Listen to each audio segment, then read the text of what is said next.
બ્રહ્માંડમાં રહસ્ય ભરેલું છે, તેનાથી પણ વધારે રહસ્ય સમાવીને બેઠેલું આ માનવનું મગજ આમ તો શરીરના 2% જ વજન ધરાવે છે, પરંતુ શરીર જે પણ ખોરાક અને હવા એટલે કે ઓક્સિજન લે છે એનું 20% એ વાપરી નાખે છે।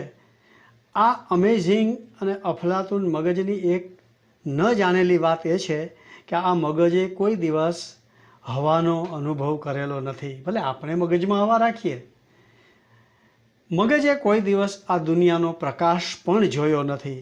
ખોપરીની અંદર સુરક્ષિત રહેલા આપણા મગજની અંદર એટલી બધી અવનવી અને ન જાણેલી ગુપ્ત વાતો રહેલી છે, અને તેનો એક અભ્યાસ એમોરી યુનિવર્સિટીએ કર્યો। આ સંશોધન સંસ્થાએ વાંચન કરનારના મગજનો MRI સ્કેનનો એક અભ્યાસ 2013માં કર્યો, અને એ સંશોધને બતાવ્યું કે જે લોકો વાંચન કરે છે એમના મગજનો વધારે પડતો વિસ્તાર હંમેશા એક્ટિવ રહે છે, અને જેનું મગજ એક્ટિવ રહે સ્વાભાવિક છે એ જ દુનિયાની અંદર બુદ્ધિમત્તાનો આંક વધારી શકે। મગજની અંદર હલનચલન અને સંવેદનાનું નિયંત્રણ કરનાર મોટર એન્ડ સેન્સરી, આ નિયંત્રણ કરનાર જે મગજનો ભાગ છે, વાંચન પૂરું કર્યા પછી પણ આ ભાગ અગ્રિમતાના ધોરણે કામ કરવા માટે હંમેશા એક્ટિવ રહે છે। આ છે વાંચનની અસર। બોસ્ટન ચિલ્ડ્રન્સ હોસ્પિટલે વાંચન ઉપરના એક અખતરાથી એવું તારણ કાઢ્યું કે વાંચનથી આપણા મગજના ચેતાકોષોનું જે ઝાડું છે તેની અંદર ચેતાકોષોનું રીવાયરિંગ ખૂબ જ સરસ અને અસરકારક રીતે થાય છે, અને નવા ન્યુરલ નેટવર્કનું નિર્માણ થાય છે। એટલું જ નહીં, એનો પ્રસાર થાય છે।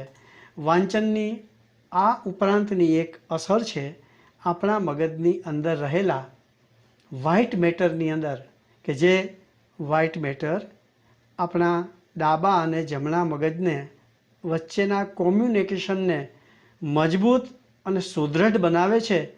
એ વ્હાઇટ મેટર જે લોકો વાંચે છે એમનું વ્હાઇટ મેટર મજબૂત બને છે। તો મિત્રો, વાંચનના મગજ ઉપરના આ કેટલાક વૈજ્ઞાનિક પ્રયોગો અને એનું તારણ એ સૂચવે છે કે મગજના ચેતાકોષોમાં કોમ્યુનિકેશનને ઝડપી અને અસરકારક બનાવવા માટે પુસ્તકોનું વાંચન એ ખૂબ ઉપકારક થઈ પડે છે।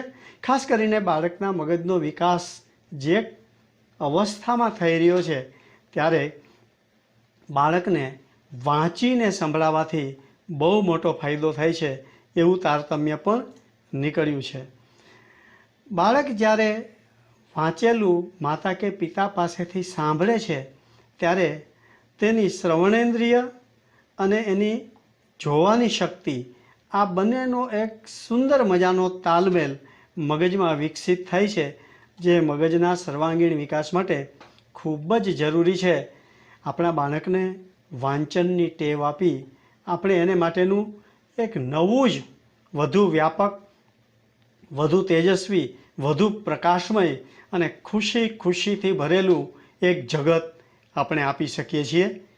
બાળકને વંચાવીએ, બાળકની સાથે વાંચીએ। અસ્તુ।